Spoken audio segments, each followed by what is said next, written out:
Salut, bienvenue, bon retour pour celles qui repassent pour une deuxième fois chez Nancy, pour taquiner mes filles chez Cachette et Boule de Gomme. Parce que mes filles m'ont dit que j'avais pas besoin de le spécifier chaque fois, mais je me fais un plaisir de vous spécifier quand même, juste pour les taquiner. Alors, un peu comme je me doutais, il n'y a pas vraiment eu de questions encore. Il n'y en aura peut-être jamais non plus, mais on va espérer que oui. Donc, j'ai décidé d'y aller comme suit. Ce que je vais faire, un peu comme j'avais dit, je vais prendre des sujets aléatoires comme ça qui me viennent, qui, à mon sens, soit parce que je vis à la maison ou au travail, à l'école en ce qui me concerne, puisque je suis en milieu scolaire, des événements, des situations qui se produisent un peu, qui reviennent redondantes, qui des fois peuvent m'apparaître comme des questionnements aussi par rapport aux parents ou à d'autres éducateurs, d'autres éducatrices que moi aussi j'ai à l'occasion. Puis on se parle ensemble, on se concerte. Donc c'est un peu ça qu'on va faire ensemble, mais malheureusement, vous ne pouvez pas me répondre. Donc j'espère premièrement qu'il y aura quelqu'un de l'autre côté pour au moins abréger le petit travail que j'aurais fait là-dessus. N'hésitez pas si vous avez des questions, parce que c'est sûr que sinon je pourrais parler longtemps dans le vide comme ça. Ça pourrait prendre un certain temps, là. Donc, gênez-vous pas s'il y a quoi que ce soit au niveau d'un commentaire gentil et respectueux, une suggestion quant à moi, quant à cette espèce de, j'ose pas appeler ça une chaîne parce que je trouve ça trop prétentieux. Mais bref, s'il y a quoi que ce soit, vous n'hésitez pas. Alors donc, j'essaie de faire ça vite, dans le sens que je ne vais pas essayer de parler pendant 3 heures, parce que ça pourrait être assez facile en ce qui me concerne. J'ai donc décidé d'y aller plus général. Je me suis dit, dans le fond, peut-être commencer par quelque chose que moi j'applique au quotidien, que j'ai appris à appliquer. Malheureusement, comme je ne suis pas parfaite, c'est pas toujours à 100%, je ne l'applique pas toujours à 100%, mais honnêtement, ça fait partie un peu de ma façon d'être, ma façon de travailler avec les enfants, un peu mon école de pensée aussi, que je trouve ça bien d'asseoir des balises, de se structurer, de s'organiser comme parent, comme intervenant, comme tout autre adulte qui côtoie les enfants. Donc, c'est des trucs que je mets en pratique, mais qui malheureusement, c'est pas moi qui les ai inventés. En fait, c'est Germain Duclos, un psychoéducateur de renom, qui, ma foi, a écrit beaucoup d'ouvrages sur la petite enfance et les moins jeunes. Il fait partie aussi de la bibliothèque du CHU de Sainte-Justine. Donc, il a vraiment écrit plusieurs ouvrages qui touchent différents sujets de la petite enfance. Des fois, c'est des sujets pour les parents, pour la petite enfance, pour les enfants 0-12 ans, mais aussi, il peut aller jusqu'à ce qu'on peut rencontrer comme peut-être quotidien avec nos enfants, mettons, jusqu'à la majorité, on pourrait se dire. Mais je pense que vraiment, beaucoup au niveau de la petite enfance, c'est sa grande force. J'ai déjà, moi, assisté à une de ses conférences que j'ai adorée, parce que j'étais contente de voir le personnage, parce que on en entend beaucoup parler dans notre domaine, en éducation à la petite enfance, peut-être dans d'autres domaines aussi, mais c'est quelqu'un qui a une bonne culture, une bonne connaissance de l'enfant, de la petite enfance, et qui a plusieurs chapeaux, en fait, et qui est arrivé à mettre en mots, en lumière, des notions pour nous aider, pour nous guider, qui devient presque comme un mode d'emploi. Et ça vient, des fois, structurer notre pensée. Puis quand on se sent un peu plus vulnérable, comme ça m'est déjà arrivé, un peu plus égaré, puis genre, OK, qu'est-ce que je fais? Par où je commence? Qu'est-ce que j'ai pas fait de correct? Qu'est-ce que j'ai fait qu'il aurait fallu que je fasse autrement? Mais des fois, de relire ce genre de petit ouvrage-là, sans nécessairement toujours passer au travers de toute la littérature qu'il a pu écrire, là, parce qu'il y a son fils aussi, Martin Duclos, qui côtoie son père et puis qui sont un peu dans la même veine, puis qui nous aident à comprendre, puis à vulgariser un peu. Ouais, on peut dire ça. Tout ce qui entoure la petite enfance, les différentes étapes, les concepts qui vont développer plus tard, tout ça. Bref, je ferme ma parenthèse, ma petite capsule d'aujourd'hui, que je vais essayer d'être brève, là, vraiment, clairement, je m'égare facilement. Mais bon, c'est un principe qui lui, a mis un peu sur pied. Il n'a pas réinventé la roue, là, ou la roue, le bouton à 4 trous, là. C'est juste qu'il a mis des mots sur une façon de faire pour arriver à avoir des règles de vie, autant à la maison, au travail, et que ce soit plus efficace. Se donner un peu comme des barèmes. On en exige de nos enfants, mais nous aussi, comme parents, des fois, c'est bien de se faire une tête, puis d'essayer le moins possible d'y déroger. Donc, c'est pas moi qui l'ai inventé. Là, c'est très, très push. Je suis vraiment d'accord, là. Comme matériel, comme appui visuel, mais bon, ça va être ça pour l'instant. Donc, la règle des 5 C. Évidemment, il y en a qui peut-être l'ont vu depuis genre les 6 minutes que j'arrête pas de placoter, puis ils disent, ben, OK, viens en fait, parce qu'on a déjà entendu parler. Donc, peut-être que vous la connaissez déjà, cette façon de faire-là, de mettre en lumière les consignes qu'on va donner, de quelle façon on va les donner, et pourquoi on va les donner de cette façon-là. Ben tant mieux. À la limite, ensemble, on va se faire un petit refresh parce que moi aussi, là, j'ai dû ressortir des livres et tout ça, juste pour mettre des mots plus précis sur cette super méthode qui, honnêtement, moi, je l'utilise au travail, à la maison. Je pense que je l'ai déjà dit, mais je le répète. Puis sincèrement, ça fonctionne. Du moins, ça a fonctionné pour nous, ça a fonctionné pour moi. Donc, peut-être que... Alors, on y va avec les 5 C. Donc, il y en a 5. Alors, ce sera 5 mots qui vont débuter par la lettre C. Alors, on commence par la première avec clair. Ça a l'air simple, hein? Mais c'est tellement pas si simple. Nos consignes, là, je vais vous donner une idée de grandeur. On va se dire les 4-5 ans, OK? Donc, on se fait une tête, là, s'ils sont plus jeunes ou s'ils sont plus vieux. On se dit que 2 à 3 consignes, là, c'est déjà beaucoup, c'est déjà limite. Donc, des consignes qui sont... Une consigne qui est claire, donc elle va être courte. Je ne demande pas une phrase qui, en fait, par définition, pourrait être plutôt un paragraphe avec 2, 3, 4, 5, 6 consignes tout le temps. À répétition, faut que ce soit précis. Donc, je demande clairement, précisément, avec des mots clairs, simples, qui comprennent ce que je veux. Ça paraît simple, mais ce n'est pas tant que ça. Deuxième C, elle se doit d'être concrète. Donc, notre consigne doit être concrète. OK. Excusez. Qu'est-ce qu'on entend par concrète? C'est être, encore là, simple. On ne va pas parler en parabole, avec des métaphores. On va insister sur le comportement qu'on aimerait avoir plutôt que de nommer ou d'insister sur le comportement qu'on ne veut pas avoir. Donc, concrètement, si par exemple, mon enfant à table n'arrête pas de picosser avec sa fourchette dans son assiette et ça me fait grincher les dents, peut-être qu'au lieu de lui dire arrête de faire ça avec ta fourchette, ça me dérange, ça me fait grincher les dents. Bon, premièrement, arrête de faire ça avec ta fourchette.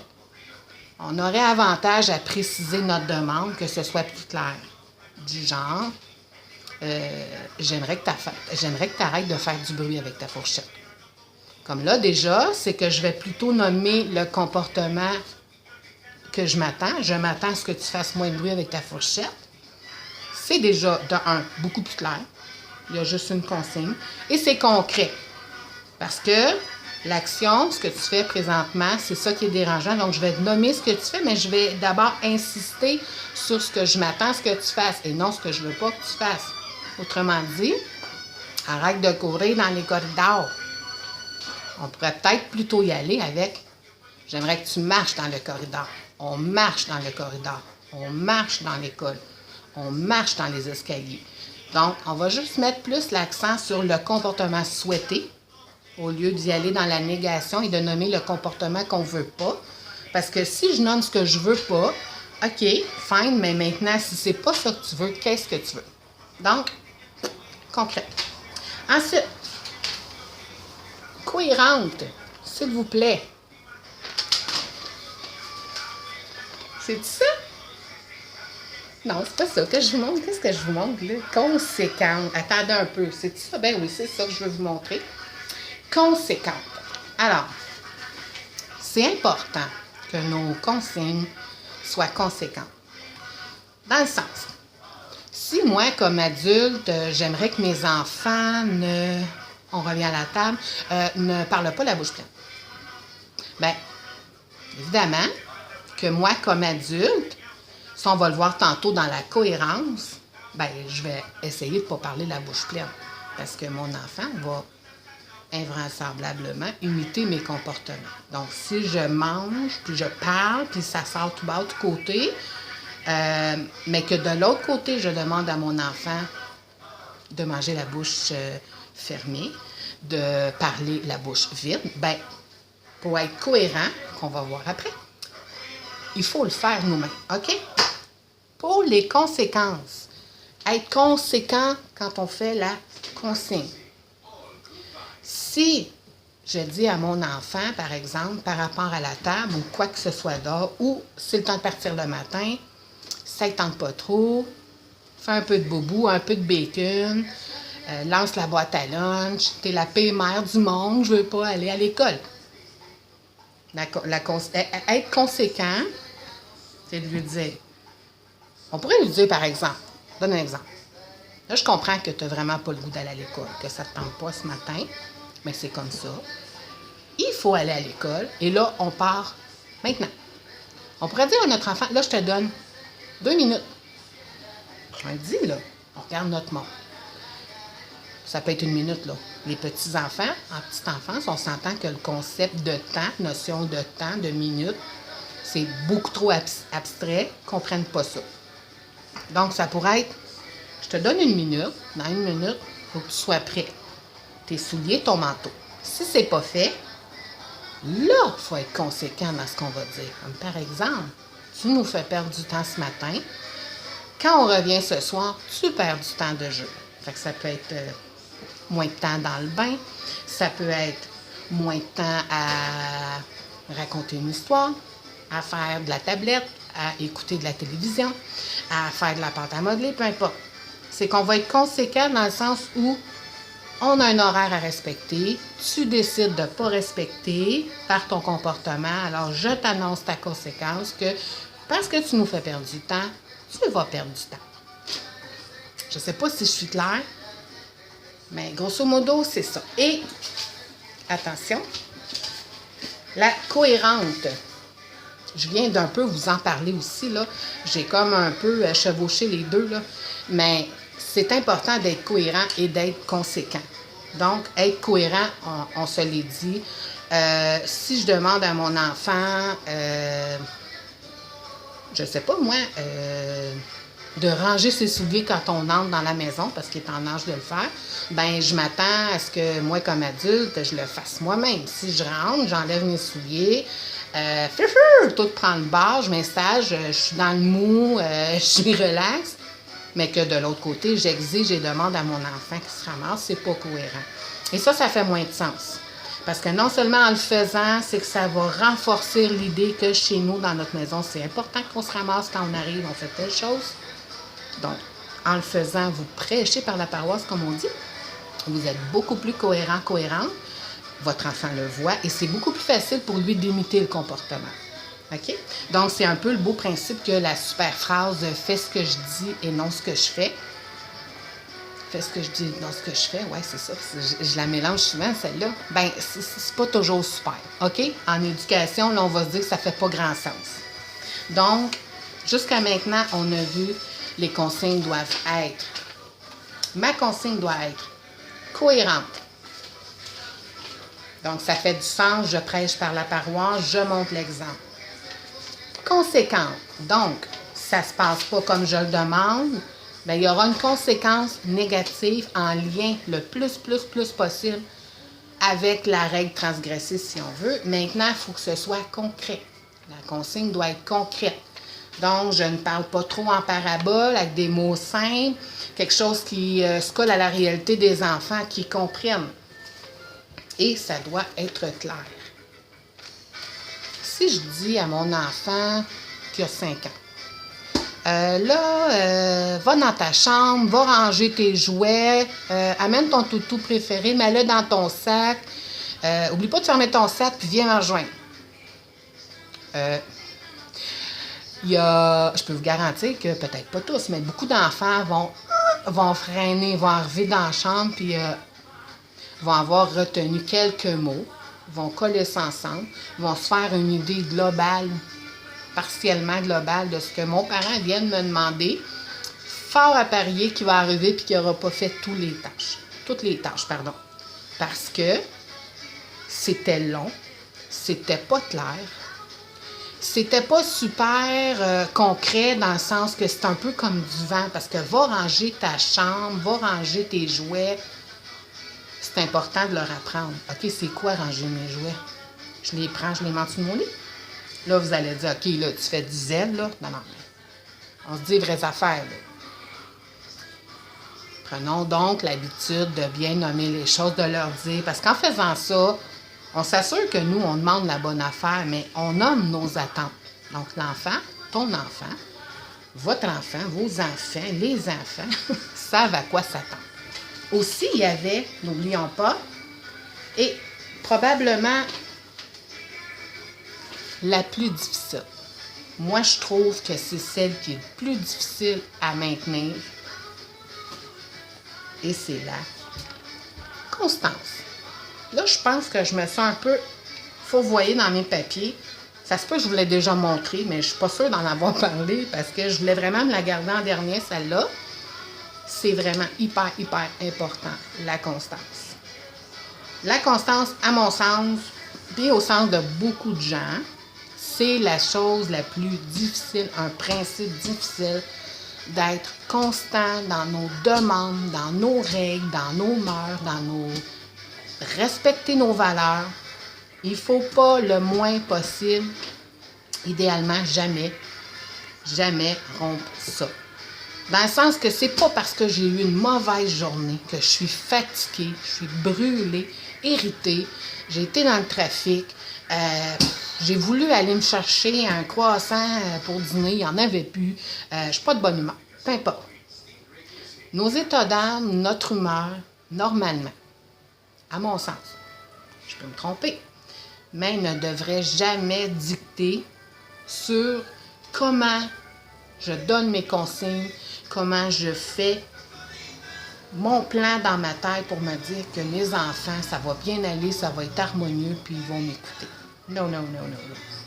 Dans le sens que si, d'une journée à l'autre, parce qu'on a passé une très, très belle promotion où on est allé mettre de l'essence, puis on s'est pris une loterie, on a gagné 25$, on est tout content, ne devrait pas, le moins possible, parce qu'on va garder le petit facteur humain, là, ne devrait pas avoir d'incidence sur à quoi on s'attend face à nos enfants.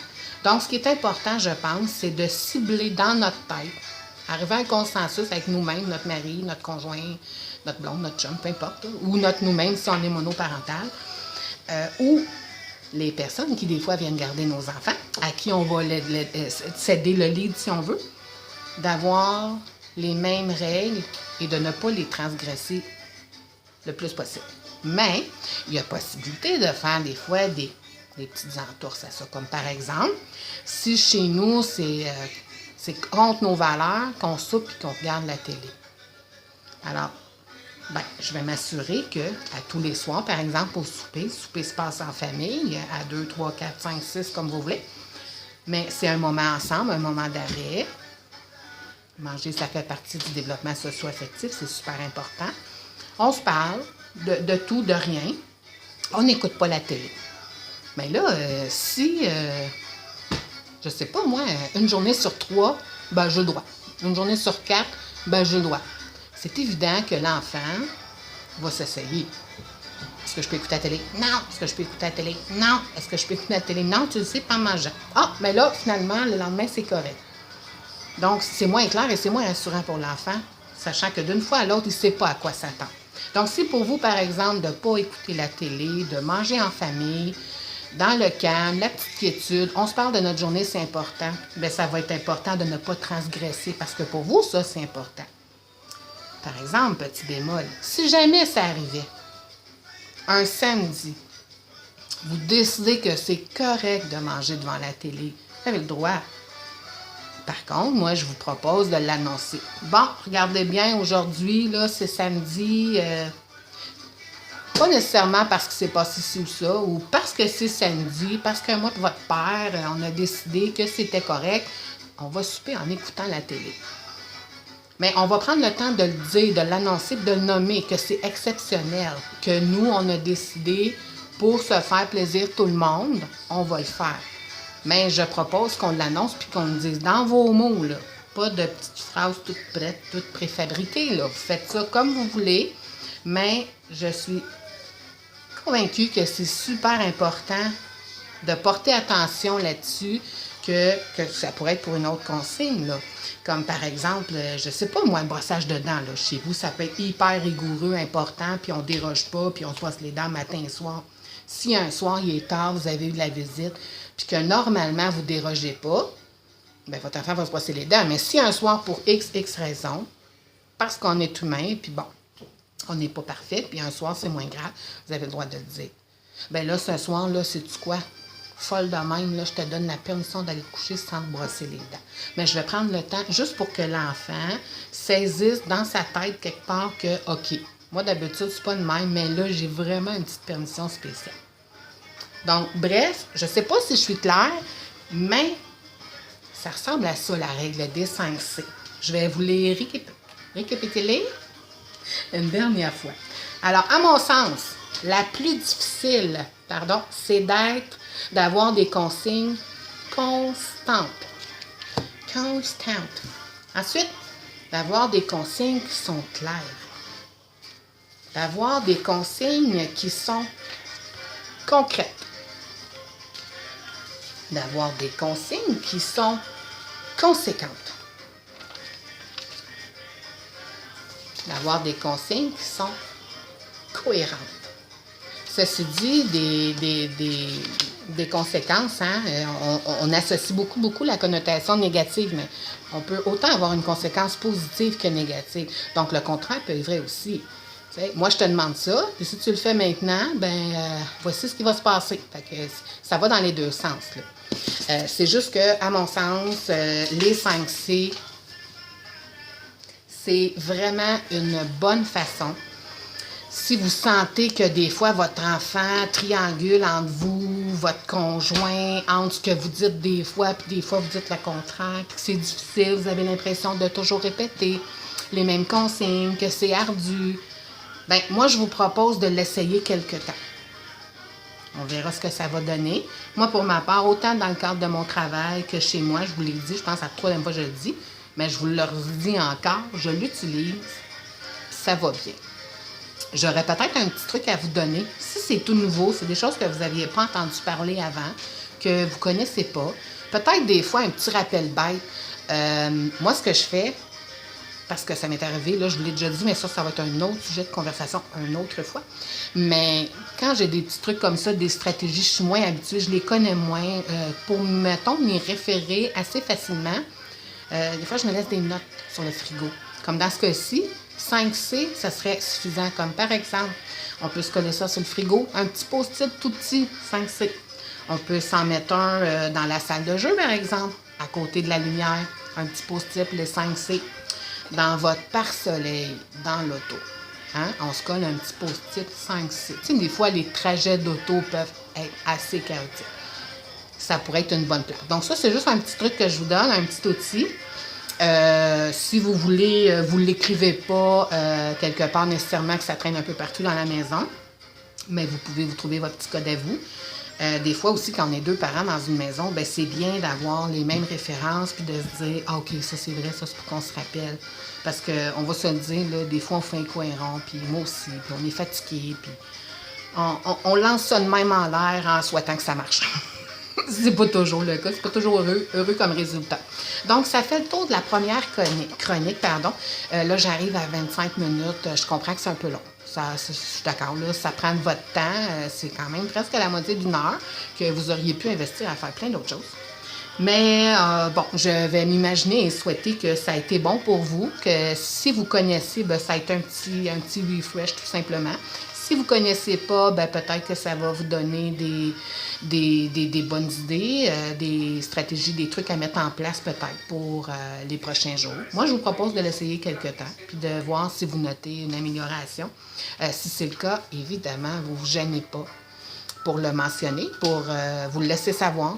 Comme quoi que, hey, moi j'ai essayé ça, telle affaire, puis ben, finalement, je me rends compte que c'est vrai que ça aide. C'est pas la formule magique.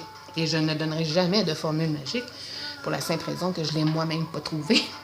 Mais c'est un des outils qui peut être facile tant à la maison, pour que ce soit plus harmonieux, qu'au travail, ou ben, si vous gardez des enfants à l'occasion, si vous avez des petits-enfants, puis comme grands-parents, vous ne savez peut-être pas trop où votre règle, où votre autorité,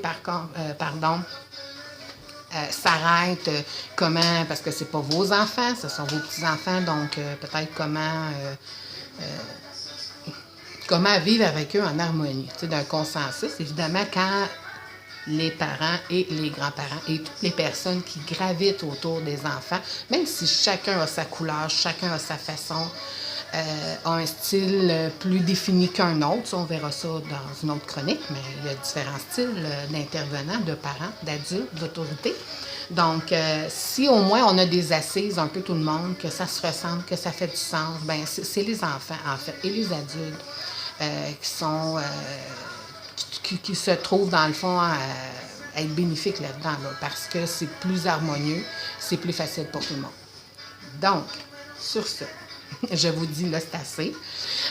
J'espère que ça a fait du sens pour vous, que ça vous a aidé. N'hésitez pas, tout commentaire, je les prends, dans l'amour et le respect, s'il vous plaît. Et puis, ben, je vous dis à une prochaine. Je pense que ça va être un rythme de peut-être une par semaine. J'ai pas l'intention pour l'instant d'aller au-delà de ça. Si jamais ça vire fou puis qu'il y a de la demande, ben, je m'ajusterai à la demande. Mais pour l'instant, je vais m'en tenir à ça. Alors sur ce, je vous dis, là, passez une super belle journée. Il fait un beau soleil dehors, c'est magnifique. Donc profitez-en, aimez-vous, aimez vos enfants, donnez-leur un gros bec. Puis testez ça, là, ces 5 C-là. On se reparle une autre fois. OK, merci, bye bye.